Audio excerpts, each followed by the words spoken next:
My name's Marcus Allen, 42 years old, and for the past 19 years, I've worked as a residential electrician in Wichita, Kansas.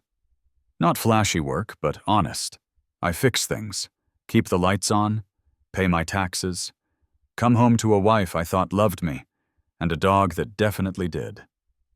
At least that's what I believed right up until the morning after my gallbladder surgery, when I woke up groggy in a hospital bed alone, and read that message. You'll figure it out. I'm not waiting anymore. Don't call me. No punctuation. Just those words. Sent from Lisa's phone. My wife of 12 years. I blinked, trying to process what I was reading. No. How are you feeling? No, I'll be by later. Nothing. It didn't make sense. We'd had a fight the night before the surgery, a bad one, sure, but nothing that felt final. At first I thought maybe it was a mistake. Maybe she sent it in a moment of frustration and would take it back. But the second text confirmed it. You left me with nothing. You chose work. Now I choose me. I stared at the words while the IV machine beeped beside me, slow and steady. Nurses moved in and out. I couldn't move much, not with the pain meds still fogging my brain. I didn't even know where my phone had been, must have buzzed overnight while I was out cold. Lisa didn't show up that day, or the day after. But someone else did, my younger brother, Evan. He walked in with a cup of gas station coffee, wearing jeans stained with oil, and his company hoodie. We hadn't talked much since Dad's funeral 3 years ago. Life-work distance, it all got in the way. But now, here he was. Figured you'd need a ride home when they release you, he said, handing me the coffee like nothing had happened. I just nodded, swallowing the 1,000 questions in my chest. You okay? He asked, sitting down beside the bed. I didn't answer. I just handed him the phone and let him read the texts. He let out a low whistle. She's serious. Looks like it. Damn, he said, shaking his head. You want me to knock on her door? No, I said, almost surprised at how steady my voice came out. I want you to take me home when this is over, but not to the house. Evan glanced up, brows raised. You sure? I nodded. Yeah. I'm done walking back into rooms where I'm not wanted. I thought about the past year, the missed date nights, the cold silences, the subtle digs Lisa had been making lately. You're always on call. Maybe if we had more money we could afford real vacations. Electricians don't exactly retire rich, Marcus. I'd always laughed it off, said I was doing my best. But maybe my best hadn't been what she wanted, or maybe it had never been enough. The doctor came in that afternoon and said I could be discharged the next morning. Said I was lucky they caught the gallbladder infection when they did. Said I needed to take it easy for at least a month. Rest avoids stress, she said. I nodded, but rest wasn't going to fix this. That night I lay awake, staring at the ceiling, thinking about Lisa's words. You chose work. She was right, in a way. I'd chosen stability, chosen security, chosen the life we'd planned together. But apparently she'd chosen something else. And now I was going to choose myself, too. But not the way she expected. This wasn't going to be a meltdown. It was going to be a reckoning. Evan picked me up the next morning in his dusty red pickup windows down, music low. It was weird how normal everything looked outside while my entire life had been flipped upside down in less than 48 hours. We drove in silence for a while. My side ached with every bump in the road, but I didn't say anything. The pain was a reminder. I was alive, and I wasn't going back to pretending things were okay. You want me to drop you at a hotel? Evan asked as we neared downtown. No, I said. You still have that old RV behind your place. He glanced at me, surprised. The one with the busted sink? Yeah, that one. He laughed a little. You serious? Dead serious. I just need a place to land. All right, he said. It's yours. He didn't ask questions. That's the thing about Evan, he never pushes, just waits until you're ready. By the time we pulled into his gravel driveway, I'd already made up my mind about what came next. The RV was rough. Dusty, outdated, smelled like an attic. But it had a bed running water mostly, and most importantly, no Lisa. I collapsed into the mattress that night, still sore, but with something unfamiliar creeping in beneath the pain clarity. Lisa hadn't just left me emotionally. She'd prepared to leave me physically and financially, too. I remembered something the doctor had said before I left the hospital. Did your wife sign the discharge papers? No. That's odd. She was listed as your emergency contact. I pulled out my phone and checked the bank app. Our joint account, the one we both paid into, was at $13.42. My checking account, the one I'd kept for work expenses, drained. The savings emptied 2 days ago. Transfer to an account I didn't recognize. She hadn't just left me. She cleaned me out. I didn't throw the phone. I didn't curse. I just stared at the screen, heart steady. I'd already given her my best years. Now she was trying to take what was left. But she didn't know everything. I still had the retirement account from my old union job. She never asked about it. I still had receipts, every payment, every signed mortgage document, and most importantly, a will I'd updated last year, removing her after a fight that had gotten uglier than usual. And I still had friends. I made 3 calls the next day. One to Joel, an old buddy of mine who now worked as a property investigator. One to Maya, a paralegal who owed me for rewiring her whole basement last winter. And one to Charlotte, my former boss, who had recently retired and knew a hell of a divorce lawyer named Ted Lindell. By noon, I had a meeting on the books and more information than I expected. Turns out Lisa hadn't just taken the money. She'd taken a loan against the house, my house, the one I bought before we ever got married. She'd co-signed it with someone named Garrett Stokes. I'd never heard that name before, but I was about to. Evan walked into the RV later that evening with a 6-pack and a folder in his hand. Thought you might want to see this. He dropped the folder on the tiny table.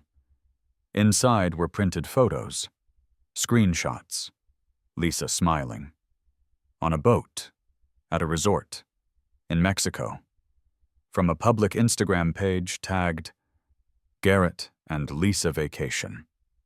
I stared at the date, the same day as my surgery. My wife was drinking cocktails in a cabana while I was being wheeled into emergency surgery. She told people you were visiting your mom in Texas, Evan said quietly. Guess she figured no one would check. I laughed. A bitter, sharp thing that didn't feel good at all. But then I picked up my phone and sent one text to Lisa. Got the postcard. Looks like Garrett's more fun than gallbladders. No reply. Didn't matter. Because I wasn't chasing her. I was about to let the lawyers do the talking. Ted Lindell. My lawyer was the kind of guy who wore suits with cowboy boots and always had coffee in a to-go cup even at 6 p.m. He met me in his office 3 days later, already caught up thanks to Maya, who had pulled the public property records and banking history in record time. She tried to put a lien on your house with Garrett's name on it, he said, tapping a manila folder. Only problem is you never signed off on it, and that my friend is fraud. I blinked. She forged my signature. Ted nodded. Badly. Didn't even try to match the old ones on file. Sloppy, greedy, and illegal as hell. We went over every document. The bank transfers the supposed loan, even a new business partnership between Lisa and Garrett, filed under an LLC named LG Home Ventures. Ted was already putting together the case: financial abuse, identity fraud, illegal property lien, and potentially even theft of medical decision rights, since she had never signed anything at the hospital and then disappeared when I nearly died. She left you for dead. Cameron," Ted said, his voice low. "And now she's trying to bury you under paperwork." I didn't respond. I was thinking about the shed Garrett had built behind the house while I was recovering from surgery. Lisa had told me it was for storage, and then later mentioned she was thinking about flipping houses. Now I knew exactly what she meant. She was flipping mine. 2 days later, I filed a civil suit and served Lisa papers at her new address, Garrett's downtown condo, which she'd been staying at full-time since I moved out. According to Ted, she didn't even look surprised. She'd probably been expecting it. What she wasn't expecting was the injunction to freeze the home equity line and the court order barring her from the property. "She can't go back to the house without your permission," Ted explained. "And if she tries to sell renovate, or even so much as repaint a wall, she'll be in violation." I stayed quiet for a second, then smiled. "You think she'll test it?" Ted grinned. "Oh, she already did." That night, Evan and I drove by the house. Sure enough, there was a truck in the driveway, contractor tools in the yard, and a man standing outside, barking into his phone. Garrett. I walked right up to him, court papers in hand. "Evening," I said. He turned confused for a moment. "You the contractor?" "Nope. I'm the guy who owns this house." He laughed. "Lisa said Lisa doesn't have a legal leg to stand on," I cut in. "And you're trespassing." He looked down at the papers, then back at me. "She said you abandoned the property." "Yeah. Well, I'm back. And now you're done." He started to argue, but Evan stepped forward behind me. Garrett took one look at Evan, 6'3" and built like a backhoe, and shut his mouth. Garrett packed up and left that night. So did the contractor crew. Lisa didn't show up again, not even to try. And that's when I made the decision. I wasn't just going to defend myself anymore. I was going to go on offense. Because they'd tried to take everything: my money, my house, my dignity. Now it was my turn. The courthouse smelled like old books and disinfectant. Cold. Quiet. I sat beside Ted at the long wooden table, watching Lisa and her high-powered lawyer whisper urgently 2 rows over. Garrett was nowhere in sight, probably too much of a coward to show. Dana, my nurse friend who had visited me in the hospital, was sitting behind us for support. Evan, too. It felt like I had my own team again. Judge Reynolds walked in at 900, sharp, silver-haired and stern, the kind of man who didn't tolerate drama. Perfect. Ted stood and opened with a calm but cutting statement.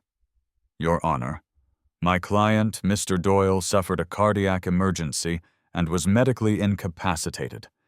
During this vulnerable period, his wife, Mrs. Doyle, not only cleared out their joint bank account, but attempted to fraudulently transfer homeownership, initiate a fake loan, and used forged documents to establish unauthorized access to private assets, all while pursuing a separate relationship with Mr. Garrett Elkins, her business partner and romantic interest." Lisa shifted uncomfortably. Her lawyer objected unsubstantiated, but the judge waved it off. "Continue, Mr. Lindell." Then came the evidence. One after another, Ted laid it all out. The hospital records showing I was unconscious and medically unfit to make decisions. The bank logs and suspicious withdrawals always under $10,000. The security footage from my home showing Garrett entering the house repeatedly during my hospitalization.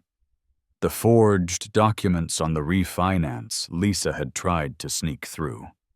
And finally, the kicker surveillance footage from 3 weeks earlier, recorded by Evan and reviewed by a private investigator, showing Lisa and Garrett arguing about the house not being in my name. Lisa's face went pale. Her lawyer tried to discredit it, but Judge Reynolds had heard enough. "I'll remind you, this is an evidentiary hearing, not a soap opera," he said coolly. "But the documentation speaks volumes. Then Lisa did something I didn't expect. She stood up. "Your Honor, I want to say something."